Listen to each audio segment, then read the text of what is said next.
133 ጊዜ በሹል ድንጋይ ላይ ጎትተውታል ይላል። 133 ጊዜ በሹል ድንጋይ የሚጎተትበት ምክንያት እንዲፈጠፈጥ ነው። ጭንቅላቱ ስጋው እንዲጋጋጥ ነው። አካሉ እንዲጫጫር ነው። ብዙ ደም እንዲፈስ ነው። የሚፈለገው ቢቻል ቶሎ እንዲሞት ነው። ግን ደግሞ ጊዜ ሳይደርስ አይሞት። ይሄን ሁሉ ተገርፎ በጣም ብዙ ጊዜ በቡጢ ተመቶ ጥርሱ እስኪወልቅ ድረስ ላዩ ላይ ጭንቅላቱ ላይ 70 የብረት እሾሆች እየሰመጡ ጭንቅላቱ ላይ ራስ ቅሉ ላይ አንዱ ረጅም ነው ይላል ዮሐንስ ወንጌላዊ። አንዱ ረጅም ነው እስከ ልቡ ድረስ ወግቶታል ይላል። ይሄ እየወጋው ግን ያለ ማቋረጥ ይጮሃል፣ ይቃትታል። እየጓጎረ ነው የሞተው። ቅዱስ ያሬድ የሚገልጠው ከልሃ ጸርሃ ጋራ እያለ በጾመ ድጓው ይገልጠዋል። ዕለተ ዓርብ ላይ በመስቀል ይባላሉ እነዚህ። ከልሃ ማለት ጮኸ ማለት ነው። ጸርሃ ማለት ጮኸ ተጣራ ማለት ነው። ጋራ ማለት ጓጎረ ማለት ነው። ከልሃ የሚባለው ችንካሩ ሲያርፍበት ሲያመው የሚያሰማው የመቃሰት ድምጽ፣ የመቃተት ድምጽ እሱ ክላህ ይባላል። ጽራህ የሚባለው ወይም ጸርሃ የሚለው አምላኬ አምላኬ ለምን ተውከኝ ብሎ የጮኸው ጮኸት ነው። ጓጎረ የሚለው ግን ሊሞት ሲል በከፍተኛ ድምጽ ከጉሮሮው ጋር እየተጣበቀ የሚወጣ የመጨረሻው የመሞት ድምጽ፣ እሱም ለይቅርታ የተሰዋ ድምጽ እየጓጎረ ነው የሞተው ዋ እያለ። ይህን መጓጎር ይለው ክርስቶስ የሞተው እንደዚህ ነው። ብዙ ደም ፈሶታል።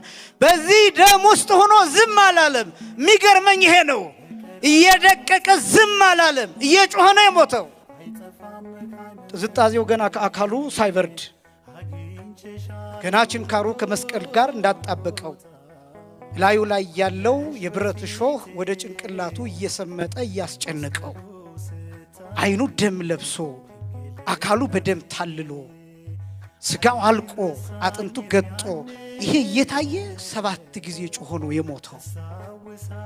እየጮኸ ነው የሞተው። እነዚህ 7ቱ የመስቀል ላይ ጩኸቶች ተብለው ይጠራሉ።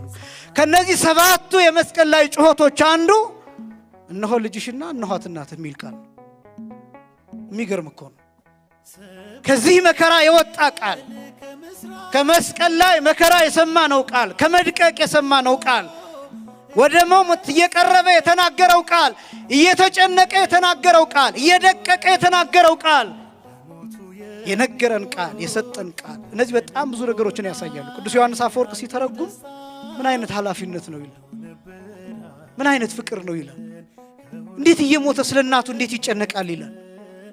እሱ እየሞተ እሷ ቢያንስ አልተገረፈችም፣ ምንም እንኳን ሐዘሩ ቢገርፋትም አልተሰቀለችም፣ ምንም እንኳን የሱ መከራ እሷን ቢወጋትም መስቀል ላይ ቁማለች ቢያንስ በጤንነት።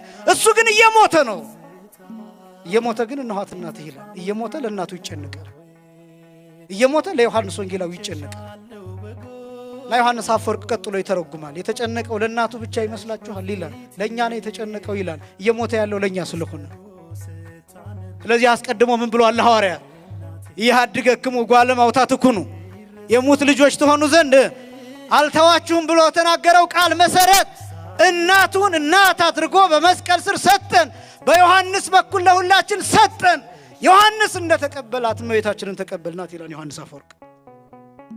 እነሆት እናት ተብሎ ተሰጠን። ኪዳኑ ይሄ ነው።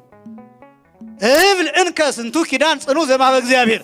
ቅዱስ ጳውሎስ የሚናገረው እላችኋለሁ ይሄ ኪዳን ከእግዚአብሔር የተሰጠ ኪዳን የጸና የተረጋገጠ ነው።